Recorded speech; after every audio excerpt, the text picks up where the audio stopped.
Assalamualaikum, salam Malaysia Mandani. Kanta 744 dimulakan dengan segmen esensi. Perdana Menteri menegaskan perlunya ada ketelusan dalam pengurusan sebarang dana kutipan derma di negara ini. Setiap kutipan derma oleh mana-mana organisasi perlu mengikut peraturan bagi memastikannya dapat disalur kepada golongan yang sasar. Kerajaan Madani sentiasa mengutamakan kepentingan dalam pengurusan kewangan dengan penekanan kepada tata kelola bagi mengelakkan disalahguna pihak tidak bertanggungjawab.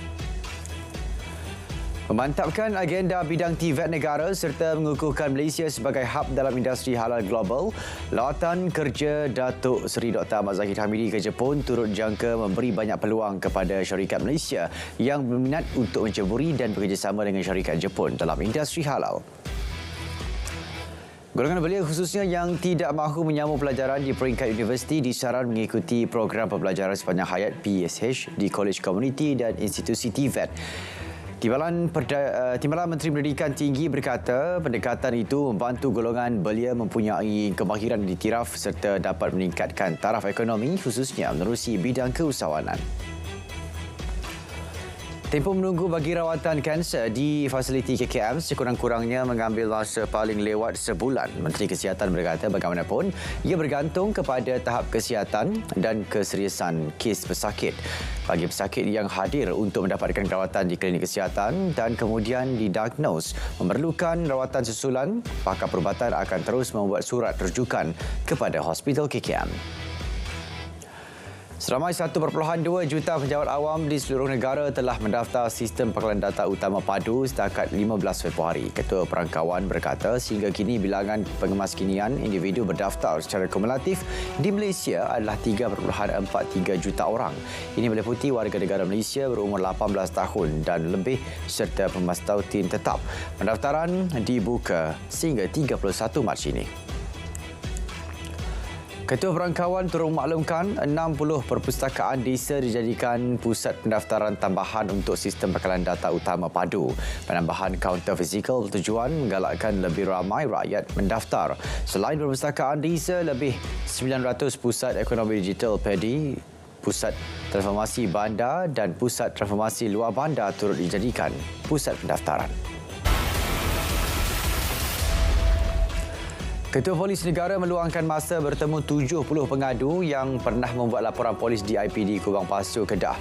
Perjumpaan bagi mengenal pasti permasalahan yang dihadapi pengadu ketika siasatan dijalankan. Penyertaan Polis Daerah Kubang Pasu maklumkan kebanyakan aduan berkaitan kes jenayah, narkotik, komersial dan trafik.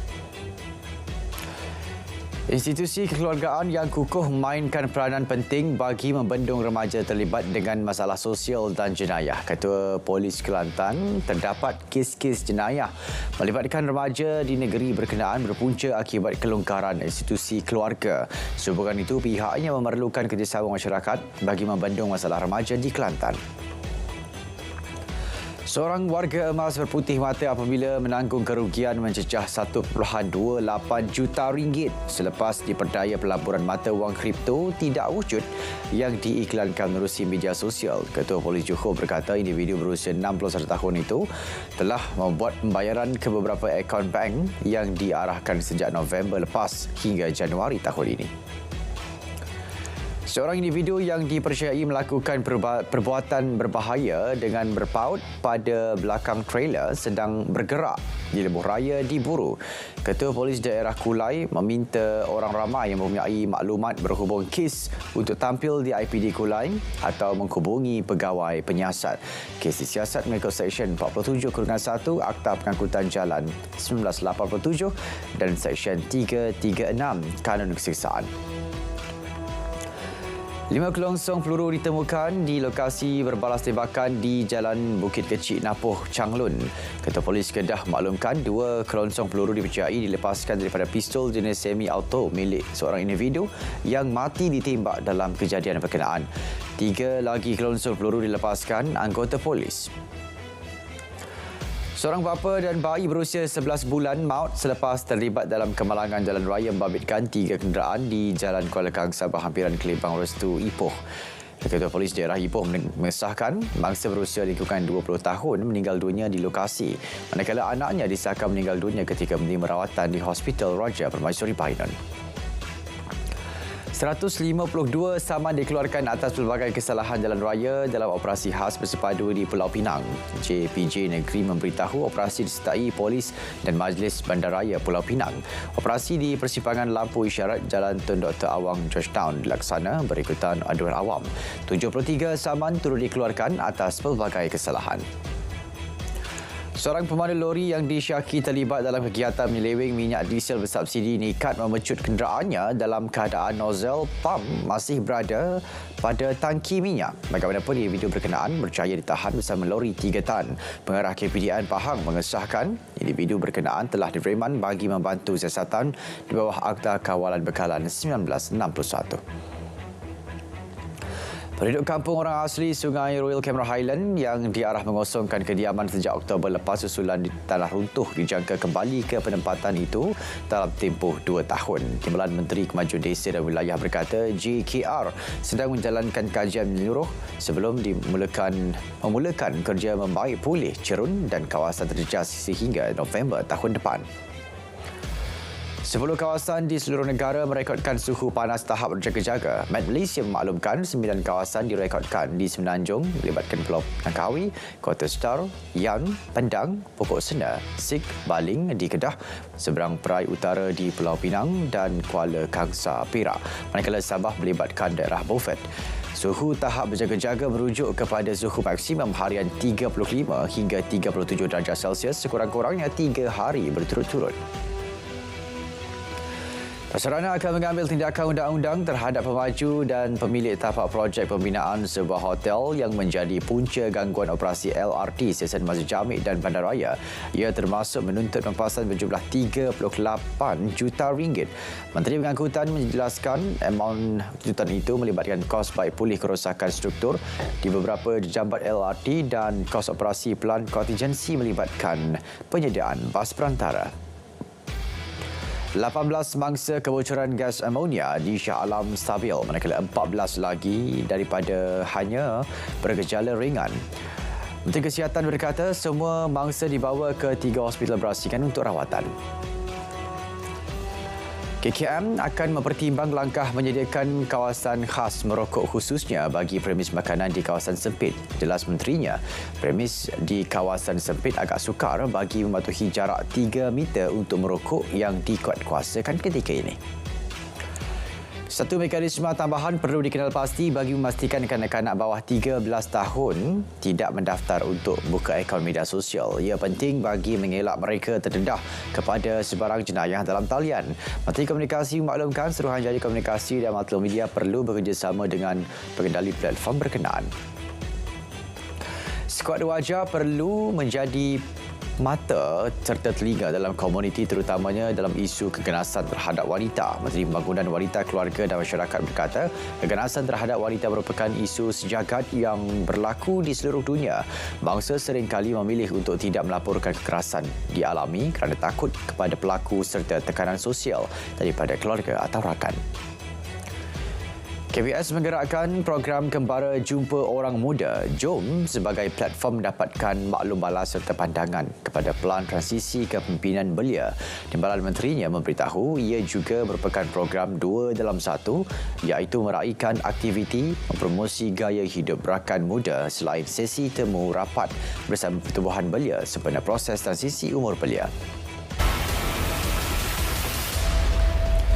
Malaysia berada pada landasan tepat untuk mendapat lampu hijau daripada EU bagi mengiktiraf piawaian pensijilan minyak sawit Wampan Malaysia MSPO dalam tempoh terdekat. Timbalan Perdana Menteri Datuk Seri Fadlah Yusof berkata kepimpinan EU dijangka mengumumkan perkara tersebut selewat-lewatnya Jun depan. Agrobank memainkan peranan penting dalam membantu perkukuh ekosistem agromakanan. Ia melalui pelbagai inisiatif serta perkhidmatan yang ditawarkan kepada peladang, peternak, nelayan dan pemain industri itu. Timbalan Menteri Pertanian dan Keterjaminan Makanan memaklumkan sebagai bank pembangunan Agrobank bertanggungjawab dalam memperkukuh keterjaminan makanan melalui aktiviti penawaran pembiayaan. Fama Kelantan menyasarkan 393 program jualan agro madani dilaksana sepanjang tahun 2024 dengan nilai jualan berjumlah 3.9 juta ringgit. Pengarah Fama berkata program itu melibatkan 2,358 usahawan yang dijangka memanfaatkan kira-kira 550,200 isi rumah. Pertumbuhan sederhana KDNK suku keempat 2023 pada 3% memangnya telah dijangka. Menurut penganalisis ekonomi Profesor Madya Dr. Aimi Zulhazmi Abdul Rashid, ia dibayangi kelembapan ekonomi global yang memberi kesan kepada ekonomi negara. Contohnya, Singapura pada suku keempat 2023, KDNK berkembang hanya 2.2%, sementara Thailand berkembang perlahan dalam sektor-sektor utamanya. Kongres Ekonomi Bumiputera KEB 2024 dijadual 29 Februari hingga 2 Mac di Pusat Konvensyen Antarabangsa Putrajaya.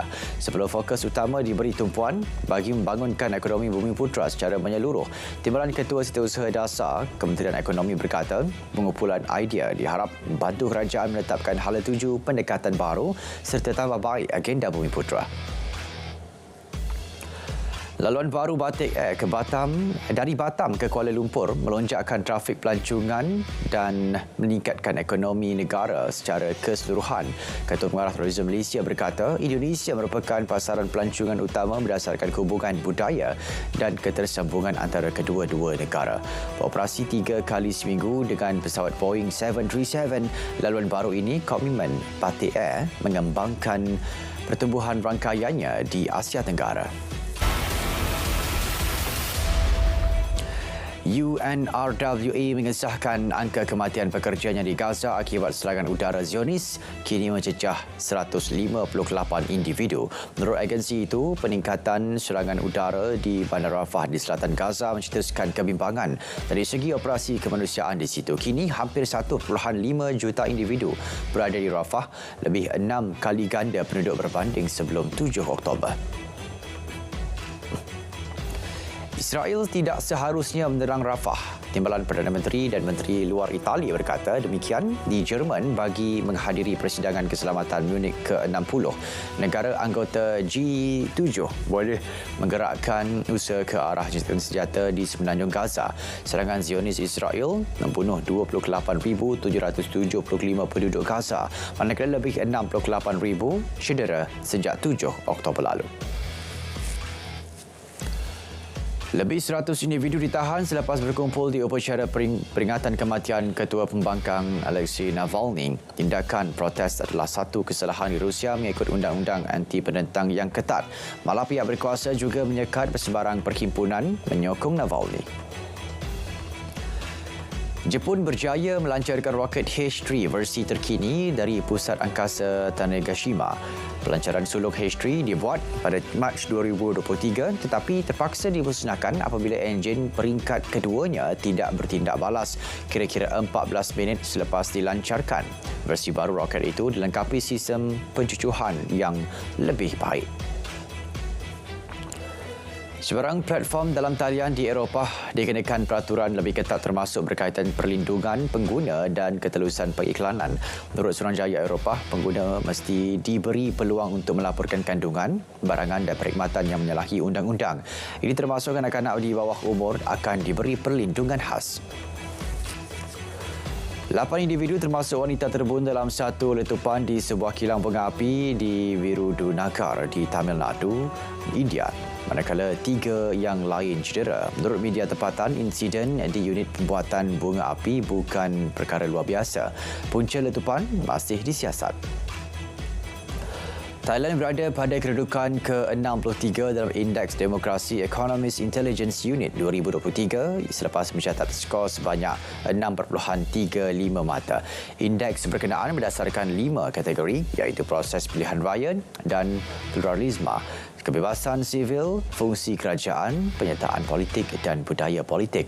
Di negara Asia Tenggara, Malaysia berada pada kedudukan ke-40 negara dengan kedudukan tertinggi di rantau ini. Saudara, Kanta 744 berakhir di sini. Dari sungai ke segara, Palestin pasti merdeka. Assalamualaikum, salam Malaysia Madani, tingkat perpaduan penuhi harapan.